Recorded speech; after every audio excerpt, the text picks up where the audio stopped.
जय बोलो अहिंसा परमो धर्म की। परम पूज्य आचार्य गुरु श्री विद्यासागर जी महाराज जी की। प्रमाण सारथी महाराज की। बाबू परम पूज्य मुनि श्री स्वामी विराट सारथी महाराज की। कल हम जैन धर्म के इतिहास के संदर्भ में चर्चा कर रहे थे और इस बात को समझे थे कि जैन धर्म का प्रवर्तन वर्तमान काल में प्रथम तीर्थंकर ऋषभदेव के द्वारा हुआ। वो ऋषभदेव जिनकी महिमा को वेदों और पुराणों में गाया गया। ऋषभदेव एक ऐसे महान आत्मा थे जिनको श्रमण और वैदिक दोनों परंपराओं में सम्मान दिया गया। ऋषभदेव की महिमा का अंदाज आप केवल इस श्लोक के माध्यम से निकाल सकते हैं जो वैदिक पुराणों में लिखा है। अष्टषष्टिषु तीर्थेषु यात्रायां यत् फलं भवेत्। अष्टषष्टिषु तीर्थेषु यात्रायां यत् फलं भवेत् श्री आदिनाथस्य देवस्य स्मरण मात्रेणापि तद्भवेत्। वैदिक परंपरा में पुराणों के अनुसार 68 तीर्थ हैं। उन 68 तीर्थों की वंदना का जो पुण्य मिलता है वो सारा फल केवल आदिनाथ भगवान का एक बार स्मरण कर लेने मात्र से मिलता है। ये आदिनाथ भगवान की बात। लोगों को जानकारी नहीं है, इसलिए लोग इसमें भ्रमित होते हैं। जैन परंपरागत इतिहास को अगर आप ठीक तरीके से जानना चाहते हैं तो दिल्ली से एक पत्रिका निकलती थी ऋषभ सौरभ। ऋषभ सौरभ पत्रिका में ऋषभदेव और जैन धर्म के प्राचीन इतिहास का बहुत अच्छा विवरण है, आप वहाँ से प्राप्त कर सकते हैं। और भारतीय इतिहास एक दृष्टि जो भारतीय ज्ञानपीठ से प्रकाशित कृति है उससे पढ़ करके भी आप बहुत कुछ प्राप्त कर सकते हैं। अब मैं आगे चलता हूँ। 24 तीर्थंकरों में भगवान ऋषभदेव की ऐतिहासिकता को विद्वानों ने स्वीकारा। साथ ही नेमिनाथ, पार्श्वनाथ और महावीर भगवान को भी एक इतिहास पुरुष के रूप में स्वीकार कर लिया गया। हमारे पुराणों में जिनका भी उल्लेख है उन्हें एक पौराणिक पुरुष के रूप में जाना जाता है, लेकिन जिनके लिए हमें साक्ष्य प्राप्त होते हैं उनमें से ऐतिहासिक पुरुष के रूप में भी स्वीकारा जाता है। और नेमिनाथ, पार्श्वनाथ को भगवान महावीर के अतिरिक्त, ऋषभदेव के अतिरिक्त ऐतिहासिक पुरुष के रूप में स्वीकारा गया है। विद्वानों ने इस बात को अच्छे तरीके से स्वीकार कर लिया कि नेमिनाथ श्री कृष्ण के चचेरे भाई थे। रैवतक पर्वत से उन्हें निर्वाण का लाभ हुआ। इस बात का उल्लेख अनेक पुराणों में प्राप्त होता है और अनेक विद्वानों ने इसमें अपनी सम्मति व्यक्त की और भगवान नेमिनाथ को एक ऐतिहासिक पुरुष के रूप में स्वीकार किया। 23वें तीर्थंकर पार्श्वनाथ भगवान की ऐतिहासिकता भी असंदिग्ध है। इनका उल्लेख अनेक पुराणों में, बौद्ध ग्रंथों में भी मिलता है और भगवान महावीर के काल में पार्श्वनाथ भगवान के अनुयायी शिष्य थे। गौतम और केशी का संवाद इसका एक बहुत महत्वपूर्ण दस्तावेज है जिसके आधार पर जाना जाता है कि पार्श्वनाथ भगवान महावीर से बहुत पहले हो चुके। इसके साथ ही मथुरा का कंकाली टीला भारतीय इतिहास और जैन इतिहास की दृष्टि से बड़ा महत्वपूर्ण है। मथुरा में कंकाली टीला नाम का एक स्थान था जिसमें खुदाई करने पर अनेक प्रतिमाएं निकली, कुषाण कालीन प्रतिमाएं निकली, आयाकपट निकले और अन्य ऐतिहासिक दस्तावेज निकले। वहाँ एक देव निर्मित स्तूप था। उस देव निर्मित स्तूप के बारे में कहा जाता है कि ये इतना प्राचीन था कि इसका निर्माण कब हुआ इसका किसी को पता नहीं, इसलिए उस स्तूप को देव निर्मित स्तूप कहा जाता था। और डॉक्टर शर्मा के अनुसार ईसा पूर्व 7वीं शताब्दी में उस देव निर्मित स्तूप का जीर्णोद्धार कराया गया था। यानी भगवान पार्श्वनाथ के काल में उस स्तूप का जीर्णोद्धार कराया गया। इन सब आधारों से पार्श्वनाथ भगवान की ऐतिहासिकता को स्वीकार किया जाता है। मैं बहुत संक्षेप में बोल रहा हूँ, जिनको डिटेल में जानना है, कल मैंने कहा था जैन धर्म और दर्शन से आप उसे प्राप्त कर सकते हैं। शायद इंटरनेट में भी उपलब्ध है, वो इंटरनेट पे भी उपलब्ध है, आप उससे प्राप्त कर सकते हैं। अब आए भगवान महावीर। भगवान महावीर का जन्म ईसा पूर्व 599 ईस्वी में हुआ। भगवान महावीर के जन्मस्थली के विषय में आज लोगों में कई तरह की चर्चाएं। शास्त्रों के अनुसार भगवान महावीर का जन्म विदेह के कुंडपुर में हुआ था, जो गंगा के उत्तरी तट में है। भगवान महावीर के पिता राजा सिद्धार्थ और माँ त्रिशला बज्जी संघ के नायक थे, काश्यप गोत्रीय थे। चैत्र शुक्ला त्रयोदशी के दिन उनका जन्म हुआ और ये जन्म विदेह के कुंडपुर यानी गंगा के उत्तरी तट, जिसे आज लोग वैशाली के रूप में मानते हैं, हमारे हिसाब से भगवान का वास्तविक जन्मस्थल वही है। कुंडलपुर को जन्मस्थल के रूप में लोगों ने जोड़ा है, ये एक विवादास्पद विषय है, लेकिन कुंडलपुर मगध का क्षेत्र होता है। मगध गंगा का दक्षिणी तट है और विदेह उत्तरी तट। इस बात पर सबको विचार करना होगा। भगवान महावीर ने 30 वर्ष की भरी जवानी में दिगंबर अवस्था को धारण कर मोक्ष मार्ग को अंगीकार किया। 12 वर्ष की कठोर तपस्या करके उन्होंने केवल ज्ञान को पाया और केवल ज्ञान के बाद 30 साल तक संपूर्ण वसुंधरा को अपने धर्मामृत से संतृप्त किया और पावापुरी से दीपावली के दिन 72 वर्ष की अवस्था में निर्वाण लाभ लिया। यह भगवान महावीर की बात है। भगवान महावीर के विषय में कुछ लोगों का ऐसा कहना है कि उन्होंने विवाह किया, उनकी एक पुत्री हुई, उनके एक भाई भी थे। दिगंबर मान्यता के अनुसार भगवान महावीर की बात तो चली थी पर विवाह हुआ नहीं था, और जब विवाह नहीं हुआ तो पुत्री होने का सवाल ही नहीं। और भगवान महावीर इकलौते संतान थे, उनके कोई भ्राता नहीं थे। भगवान महावीर ने विवाह किया हो या न किया हो, उनके भाई हुए व न हुए हों, भगवान महावीर थे, इसमें कोई संदेह नहीं। और हमें अपना ध्यान इसी पर केंद्रित करना चाहिए। भगवान महावीर को जब केवल ज्ञान हुआ, उन्होंने धर्म तीर्थ का प्रवर्तन किया। वह तीर्थंकर कहलाए, 24वें तीर्थंकर कहलाए। उनके निर्वाण के उपरांत उनके 3 शिष्यों में 3 अनुबद्ध केवली हुए। गौतम स्वामी जो उनके प्रधान गणधर थे, उनके नेतृत्व में संपूर्ण मुनि संघ श्रमण संघ 12 वर्षों तक चला। उसके बाद सुधर्मा स्वामी को केवल ज्ञान हुआ उनके निर्वाणोपरांत, और उनके नेतृत्व में संपूर्ण संघ 22 वर्षों तक चला।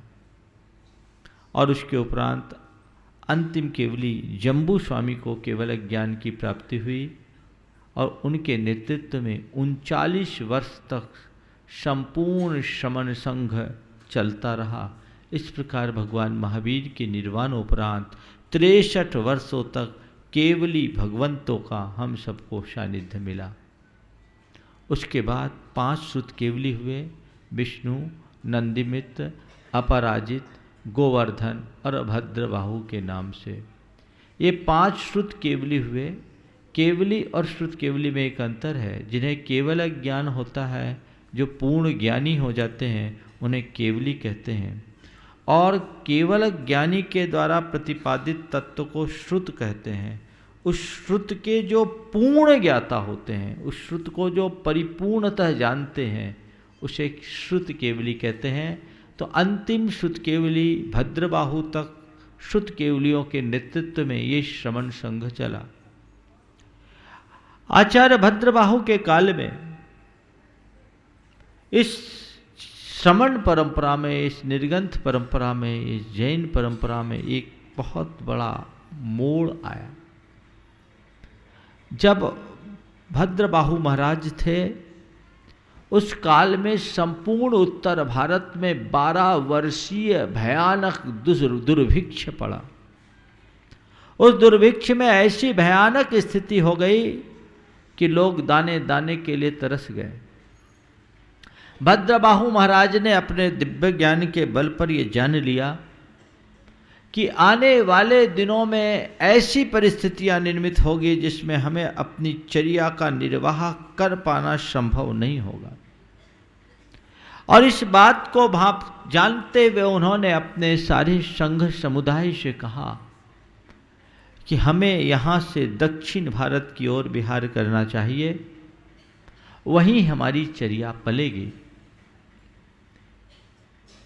आचार्य भद्रबाहु की आज्ञा पाकर मुनियों का एक बड़ा समूह दक्षिण भारत की ओर प्रस्थान कर गया, जिसमें मौर्य वंश के संस्थापक सम्राट चंद्रगुप्त मौर्य खुद भी दीक्षित होकर उनके साथ गए थे। सम्राट चंद्रगुप्त मौर्य भद्रबाहु के साथ दक्षिण भारत में गए। यहाँ से पूरा संघ श्रवण बेलगोल में पहुँचा और वहाँ की कटवप्र नाम की पहाड़ी पर आचार्य भद्रबाहु ने अपने जीवन के अंतिम समय को जानकर समाधि ली। और सम्राट चंद्रगुप्त जो मुनि बन चुके थे, उन्होंने उनकी वहाँ सेवा की, उनके साथ रहे, और वो इतना प्रसिद्ध हुआ कि उस पहाड़ी का नाम ही चंद्रगिरी पड़ गया। और संपूर्ण मुनि संघ दक्षिण भारत के विभिन्न प्रांतों में चोल पांड्य आदि देशों में विचरण करने लगा।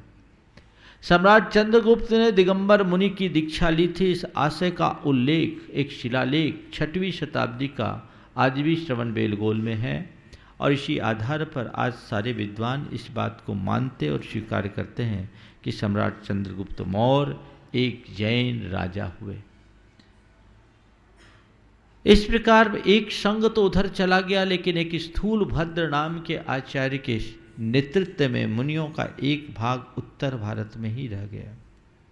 कुछ काल तक तो सब कुछ ठीक ठाक रहा, लेकिन समय की परिस्थितियां कुछ ऐसी बनी कि उस भयानक स्थिति में मुनिगण अपनी चर्या को निर्दोष नहीं रख सके, उसका निर्बाध पालन नहीं कर सके। परिणाम तो उनमें अनेक शिथिलताएं आने लगी। वो दिन में आज की तरह जैसे दिगंबर मुनि आहार करते हैं, उस तरह से आहार नहीं कर पाए। उन्हें रात्रि में भोजन लेकर के आना पड़ा, दिन में छिप के खाना पड़ा। फिर उन्हें अपने इस कारण से वस्त्र, पात्र, दंड आदि अनेक प्रकार के परिग्रहों को स्वीकार करना पड़ा। जब सुकाल हुआ, भद्रबाहु महाराज की समाधि के उपरांत जो अन्य मुनि और मुनि आचार्यगण थे, वे शौराए और यहाँ के साधुओं की चर्या की शिथिलता को देखा तो उनसे कहा कि ये सब ठीक नहीं है, आप वापस अपनी निंदा गढ़ा करके प्रायश्चित लें और वापस निर्दोष चारित्र को अंगीकार करें। तब यहाँ रहने वाले साधुओं ने इस बात से इनकार किया और कहा कि नहीं, भगवान ने दो प्रकार का उपदेश दिया, जिन कल्प और स्थविर कल्प।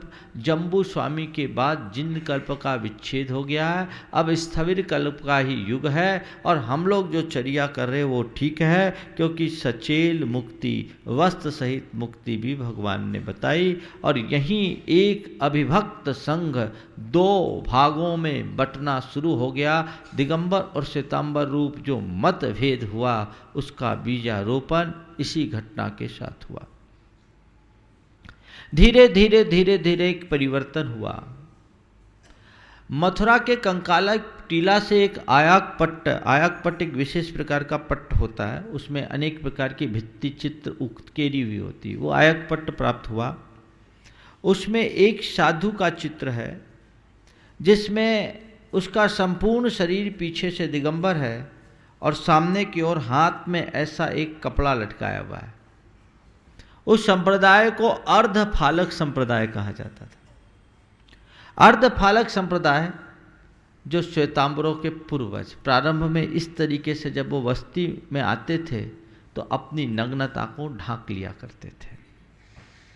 धीरे धीरे फिर वो कटी वस्त्र होने लगा और 6वीं शताब्दी में हरिभद्र सूरीकृत संबोध प्रकरण के हिसाब से देखा जाए तो फिर 6वीं 7वीं शताब्दी के बाद वस्त्र पात्र का खुला समर्थन होने लगा। पहली दूसरी शताब्दी में दिगंबर श्वेतांबर एकदम स्पष्ट रूप से संग भेद हो गया और 6वीं शताब्दी के बाद सारे वस्त्र पात्र आदि श्वेतांबर साधुओं के द्वारा स्वीकार किया जाने लगा और उसी समय से दिगंबर श्वेतांबर मूर्तियां भी अलग अलग हो गई।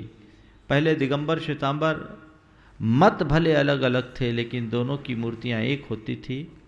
बाद में 6वीं 7वीं शताब्दी के बाद श्वेतांबरों ने अपने मूर्ति में कछोटा आदि का अंकन करना शुरू कर दिया और इस प्रकार से ये परिवर्तन घटित हुआ और दिगंबर और श्वेतांबर के रूप में जैन धर्म में सबसे पहले 2 भेद पड़े जो आचार्य भद्रबाहु के काल में होने वाले 12 वर्षीय दुर्भिक्ष के परिणाम स्वरूप हुए और बाद में लगभग 400 साल में ये स्पष्ट रूप से 2 संघ में बदल गए। पहले श्वेतांबर साधु भी प्रायः कटी वस्त्र ही रखते थे और वो भी अकारण नहीं। हरिभद्र सूरी जो स्वयं श्वेतांबर आचार्य है उन्होंने अपने संबोध प्रकरण में लिखा है कि जो साधु अकारण वस्त्र पहनता है उसे उन्होंने क्लीब यानी नपुंसक की संज्ञा दी। इससे प्रतीत होता है कि उस काल में भी वे वस्त्र पात्र आदि का हमेशा उपयोग नहीं करते थे। खैर जो भी हो, इस प्रकार से ये पहला मत विभाजन दिगंबर और श्वेतांबर के रूप में हुआ। इससे पूर्व संपूर्ण संघ अविभक्त था और जैन धर्म एकमात्र धर्म था, उसमें कोई भेद नहीं थे। दिगंबर और श्वेतांबर बाद में ये भेद पड़े और सब दिगंबर रहते थे। दिगंबरत्व की प्राचीनता का उल्लेख अनेक पुराणों में और वेदों में भी मिलता है। वेदों में निर्गंथ शब्द का प्रयोग आया है और निर्गंथ को दिगंबर मुनि का प्रतीक माना गया है। अनेक उपनिषदों में भी दिगंबर निर्गंथ का अर्थ दिगंबर मुनि लिखा है। बौद्ध ग्रंथों में भी निर्गंथ का अर्थ दिगंबर मुनि लिखते हुए 1-2 स्थान पर उन्हें अदर्शनी अहीरक भी लिखा है। सम्राट अशोक के जो लेख हैं उस लेख में भी दिगंबर साधु के लिए निर्गंथ शब्द का प्रयोग किया गया है। स्वयं एक कदम वंशी राजा मृगेश वर्मा ने एक दान पत्र लिखा था। उसमें लिखा एक अरहत संघ के लिए, दूसरा श्वेतपट संघ के लिए और तीसरा निर्गंथ संघ के लिए। इस बात से प्रकट होता है कि निर्गंथ संघ दिगंबर संघ का ही प्रतीक था और ये बात निर्विवाद सत्य है कि दिगंबर परंपरा अनादि से प्रवर्तित होती आ रही है, इसके प्रमाण है। और खुद श्वेतांबर ग्रंथों में इस बात का उल्लेख है कि भगवान ऋषभ देव ने दिगंबर धर्म का उपदेश दिया, महावीर ने दिगंबर धर्म का उपदेश दिया और आगामी 24वीं में जो महापद्म नाम के तीर्थंकर होंगे वे भी दिगंबर धर्म का ही उपदेश देंगे। तो बीच वालों ने क्यों दिया? इसमें अनेक प्रकार की बातें हैं। इनको जिसे इसमें डिटेल जानना हो तो एक श्वेतांबर विद्वान हुए हैं बेचर दास जी दोषी। गांधी जी जब भारत से बाहर गए थे तो उनकी माँ ने उन्हीं से उनको प्रतिज्ञा दिलाई थी, मांस नहीं खाना, शराब नहीं पीना और परस्त्री सेवन नहीं करना। उन्होंने एक कृति लिखी है, जैन साहित्य में विकार वो पठनी है, और अजित प्रसाद शास्त्री की एक कृति है श्वेतांबर मत समीक्षा। जानकारी के लिए आप उसे भी पढ़ सकते हैं। ये दोनों कृतियाँ बहुत ही पठनीय हैं। दिगंबर जैन युवक संघ जिसका मुख्यालय पंच बालयती मंदिर इंदौर है, वहाँ संभवतः ये दोनों कृतियाँ उपलब्ध हो जाएगी, आप लोग उससे प्राप्त कर सकते हैं। फिर ये एक थाराबट्टी। इसके उपरांत दिगंबर परंपरा में भी कुछ संघ भेद हुए। 12वीं शताब्दी में एक नई परंपरा का जन्म हुआ जिसको बोलते हैं भट्टारक पंथ। भट्टारक पंथ के उदय होने की एक अलग कहानी है। जब भारत में मुगलों का और अन्य राजाओं का आतंक बढ़ा तो उस समय दिगंबर मुनियों के निर्बाध विचरण में बाधा आने लगी। तो वसंत कीर्ति नाम के एक मुनि थे जिन्होंने ये सोचा कि इस युग में अपनी चर्या को निभा पाना मुश्किल है, तो उन्होंने एक नई परंपरा का प्रवर्तन किया और उसका नाम भट्टारक परंपरा दी। उन्होंने ये रास्ता निकाला कि अब आहार को जाओ तो वस्त्र पहन लो और बाकी दिन भर दिगंबर रहो। चूंकि ये मुनिचर्या के विरुद्ध था, इसलिए उन्होंने अपने आप को मुनि न कह करके भट्टारक कहना शुरू कर दिया और एक आपातकालीन स्थिति में अपने धर्म को निभाया।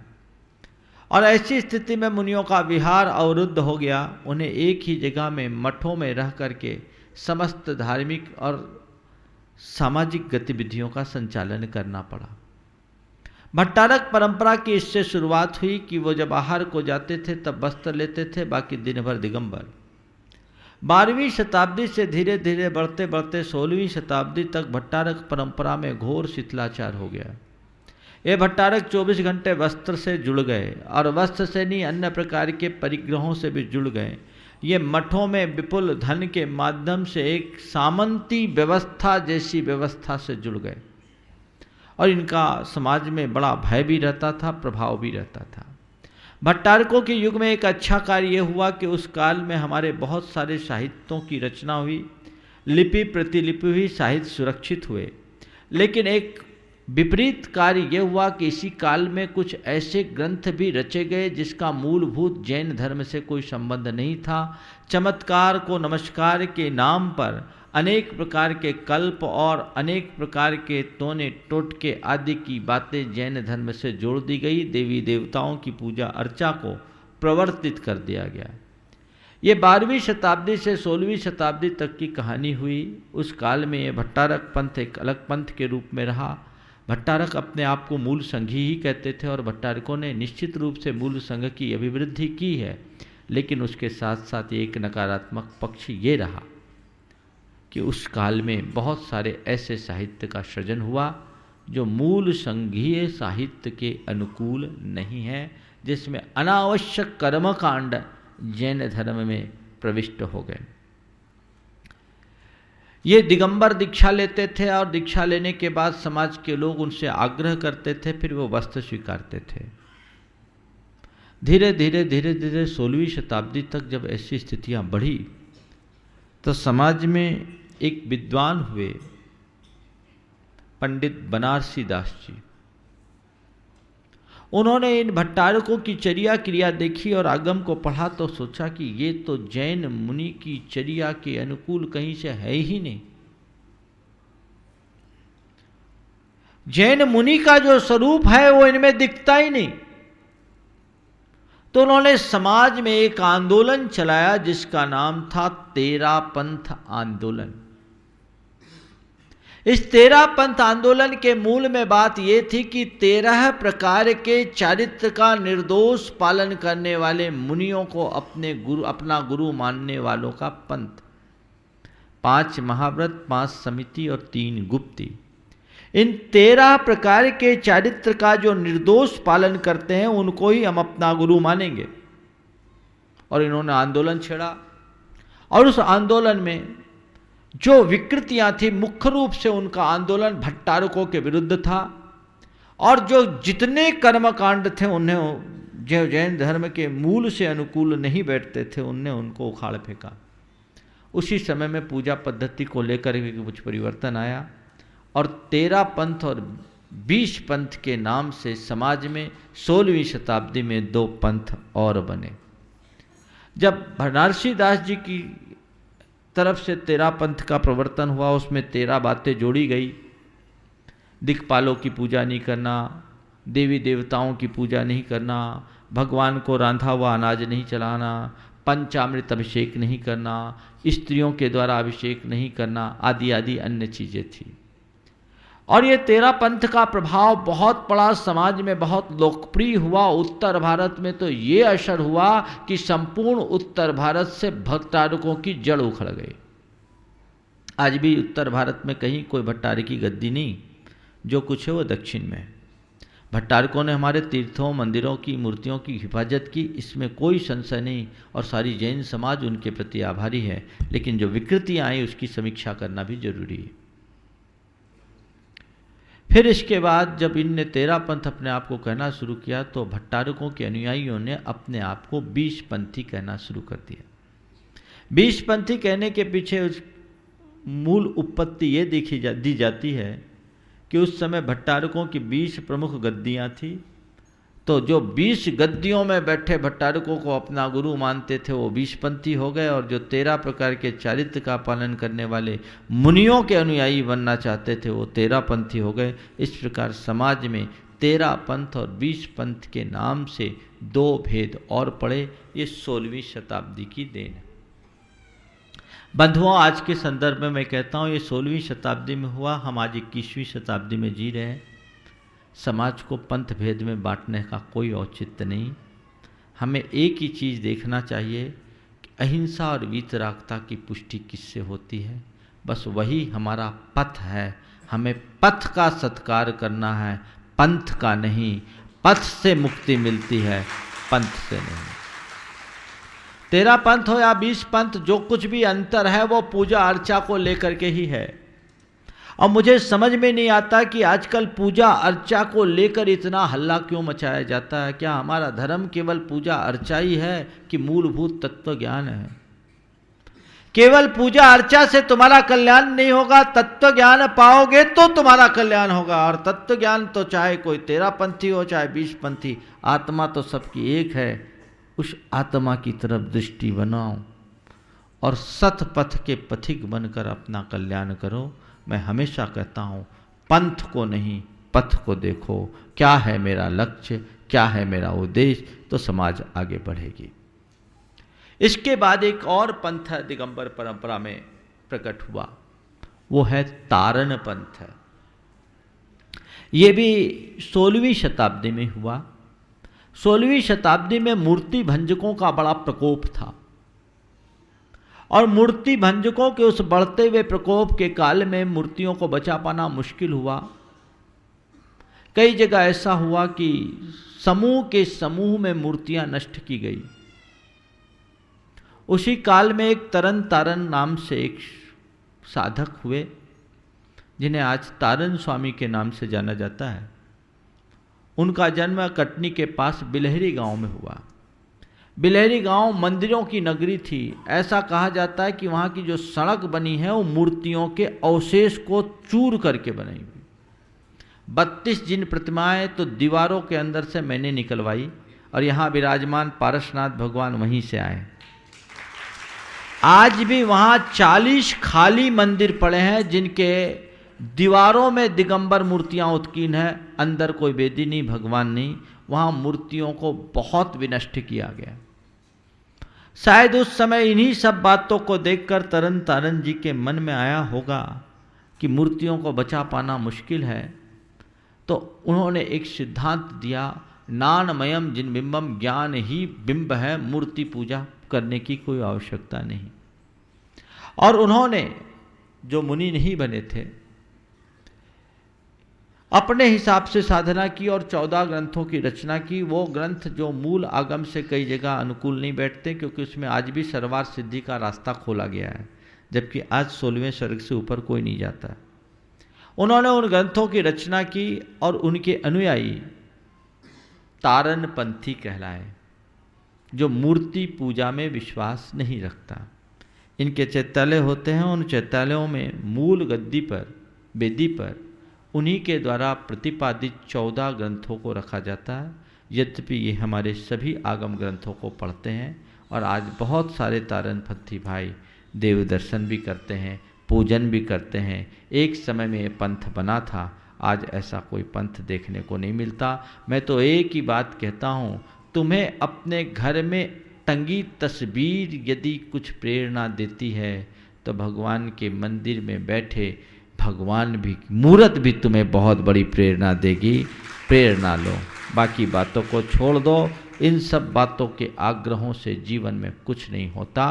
तो इस प्रकार से तारण पंथ के नाम से एक पंथ हुआ और वर्तमान में एक नया पंथ है, जिसे लोग कहान पंथ भी कहते हैं, मुमुक्षु पंथ भी कहते हैं। निश्चित रूप से एक स्वतंत्र पंथ के रूप में भी ये स्थापित हो गया, जिस पंथ में बाकी सब बातें तो जैन धर्म के अनुकूल ही है, लेकिन कुछ प्ररूपणाएँ ऐसी है जिसके कारण इसने एक नए पंथ की शक्ल धारण कर ली। जैसे इस काल में किसी भी मुनि को सच्चा मुनि न मानना, चतुर्थ गुणस्थान में शुद्धात्मा की अनुभूति मानना, निमित्त को कार्यकारी न मानना, अकिंचित कर मानना, शुभोपयोग को एकांत से केवल पुण्य बंध का हेतु मानना, आदि आदि कुछ ऐसी प्ररूपणाएँ हैं। और ये समाज में एक फूट अलग पड़ गई और एक अभिभक्त जिन शासन का पंथ अनेक अनेक पंथों में बट गया। श्वेतांबर परंपरा में भी पंथ बने। मूल श्वेतांबर परंपरा में फिर एक चैत्यवासी या मूर्ति पूजक, उसके बाद एक स्थानकवासी और उसमें एक तेरापंथी। मूर्ति पूजक संप्रदाय मूर्ति पूजा में विश्वास रखता था। बाद में एक स्थानकवासी जो लोकाशाह, जो तारण के समकालीन थे, उन्होंने इसको प्रवर्तित किया और ये कहा कि मूर्ति पूजा करने से कोई फायदा नहीं, गुरु को पूजो। उनके साधक मुंह में पट्टी रखते हैं और मूर्ति पूजा में विश्वास नहीं करते। स्थानकवासी संप्रदाय से ही विक्रम की 17वीं शताब्दी, 1700 कुछ सन दिया है, मुझे सन स्मरण में नहीं आ रहा, तो 1700 कुछ में एक भिक्खन जी हुए। स्थानकवासी संप्रदाय में जो साधु थे उनके अंदर बड़ी शिथिलताएं आ गई थी और शिथिलता आने के बाद राजनगर के श्रावक उनके विरुद्ध हो गए थे। तो उस समय के जो स्थानकवासी संप्रदाय के आचार्य थे, उन्होंने भिक्खन जी को उनकी प्रतिभा को देखते हुए कहा कि आप राजनगर जाके चातुर्मास करो और वहाँ के श्रावकों को कन्विंस करो। जब भिक्खन जी वहाँ गए तो उन्होंने देखा कि यहाँ के श्रावक जो कह रहे हैं बिल्कुल सही है, शिथिलता हमारे संग में है। कन्विंस करने गए थे, कन्विंस हो गए और उन्होंने एक प्रकार से स्थानकवासी संघ के विरोध में झंडा उठा लिया। उन्हें संघ से बाहर निकाल दिया गया। तब उनके साथ कुल 13 साधक और श्रावक थे, इसलिए उनने एक नए पंथ का प्रवर्तन किया, तेरा पंथ, जिसे दूसरे शब्दों में कहते हैं भगवान जो तेरा पंथ है वही मेरा पंथ है। वर्तमान में इसके आचार्य महाश्रमण है और सारे जैन परंपरा में एक ही सबसे संगठित पंथ है जिसका केवल एक ही आचार्य होता है, दूसरा कोई आचार्य नहीं, वो तेरा पंथ है श्वेतांबर परंपरा का। इस प्रकार मैंने आप सबको एक जैन धर्म के इतिहास की बात की। इतिहास बहुत लंबा है, भगवान महावीर से लेकर आज तक के इतिहास की बात करूँगा तो भी बहुत बड़ी बात होगी, लेकिन कुल मिला के एक बात और कहना चाहता हूँ कि एक ज़माने में भारत की बहुसंख्यक जनता जैन थी। 85% आबादी 6वीं-7वीं शताब्दी तक जैन थी। नंदवंशी सारे राजा जैन थे, मौर्यवंशी राजा जैन थे और चंद्र सम्राट अशोक का कुल धर्म भी जैन था। उसके बाद उसके प्रपौत्र संप्रति के काल में जैन धर्म थे। गुप्तवंशी राजाओं ने भी जैन धर्म को बहुत संरक्षण दिया और उसके बाद धीरे धीरे जैन धर्म का ह्रास होना प्रारंभ हुआ। कहते राजा अमोघ वर्ष के काल में भारत में जैनों की आबादी 25 करोड़ थी। कुमारपाल के काल में जो 11वीं-12वीं शताब्दी के बीच की बात है, जैनियों की आबादी 10 करोड़ थी। सम्राट अकबर के काल में जैनी 4 करोड़ थे। अविभाजित भारत में 2 करोड़, अब वर्तमान में मात्र 55 लाख सेंसस के अनुसार है।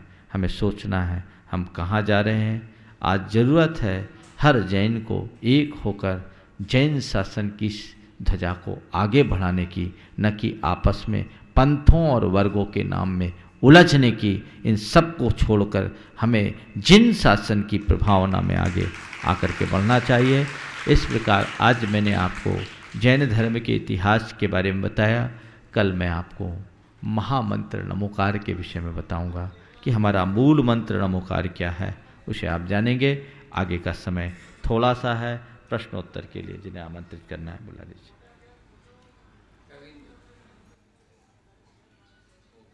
ओम। बोले परम पूज्य मुनि श्री 108 प्रमाण सर जी महाराज जी की। कविंद्र पूजा जैन, तेजपुर दिल्ली, वे चले आए। प्रश्न अपना रखेंगे, उसके बाद सुरभि जैन अजमेर, वे तैयार रहेंगे।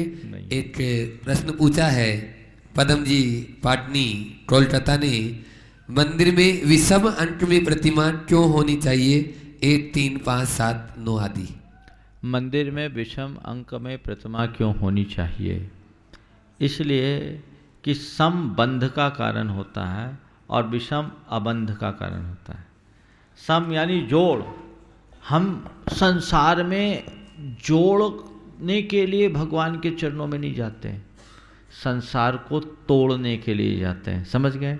इसलिए जोड़ बिठाओगे तो जोड़े ही रहोगे, बेजोड़ रहो तो बेजोड़ को पाओगे। संसार में जितना है सबका जोड़ा है, एक बेजोड़ा है तो मुक्ति, जिसका कोई जोड़ा नहीं, शायद इसलिए विषम। कहते हैं कि हम वंदना करते तो ऊन वंदना कौन क्यों करते? एक ने मुझसे कहा महाराज जी 1, 3, 5 वंदना करने के लिए कहते हैं, हमने 2 वंदना कर ली तो क्या हमारी वंदना का फल नहीं मिलेगा? कहते वंदना पूर्ण नहीं, अब ऊन करनी चाहिए। हम बोले बिल्कुल ठीक। वंदना ऊन क्यों करो? क्योंकि जीवन के आखिरी क्षण तक ये महसूस होते रहे कि मेरी वंदना अभी अपूर्ण है, ऊन है, मुझे फिर से शिखर जी आना है, इसलिए ऊन करके जाओ, पूर्ण करके मत जाओ। मंदिर में भगवान को भी ऊन इसलिए बिठाओ कि इतने ही नहीं, 1, 3, 5 बिठा दिए, अब हमारा पूर्ण काम नहीं हुआ। जीवन के आखिरी सांस तक जब भी मौका मिलेगा और मेरे पास पैसा होगा, मंदिर बनाऊंगा, भगवान विराजमान करते रहूंगा और अपने द्रव्य को सार्थक करूंगा। शायद इस भाव से ऊन प्रतिमाएं रखी जाती है। कविंद्र पूजा जैन तेजपुर दिल्ली, सुरभि जैन अजमेर, तैयार रहे, आ जाए। कुछ नाम और आए हैं। प्रेमचंद जी जैन औरंगाबाद महाराष्ट्र, उन्होंने निर्माण सारथी में अपना योगदान दिया है। गौतम चंद जी जैन निजामाबाद, उन्होंने निर्माण में अपना योगदान दिया। कपूरी भाई बाबूलाल जैन मानसरोवर जयपुर, निर्माण निधि में अपना योगदान दिया है। जोरदार ताली से इन सभी महानुभाव का स्वागत। नमोस्तु महाराज जी। महाराज जी मेरा पहला प्रश्न ये है कि हाँ। महाराज जी मेरा प्रश्न ये है कि हमें मनुष्य जीवन बहुत डिफ़िकल्टी से मिला है, तो हमें मनुष्य जीवन मिलने के बाद ऐसा क्या करना चाहिए कि हमारा ये भव तो बहुत अच्छा जाए और आने वाले भव भी हमारे सुधर जाए? बिल्कुल, देखो बीज की सार्थकता कब होती है? जब बोरे में भर के रखते हैं तब, या ज़मीन में डालते हैं तब? जमीन में डालते हैं तो बीज अंकुरित होता है, पल्लवित होता है, पुष्पित होता है, विशाल वृक्ष का रूप धारण कर लेता है।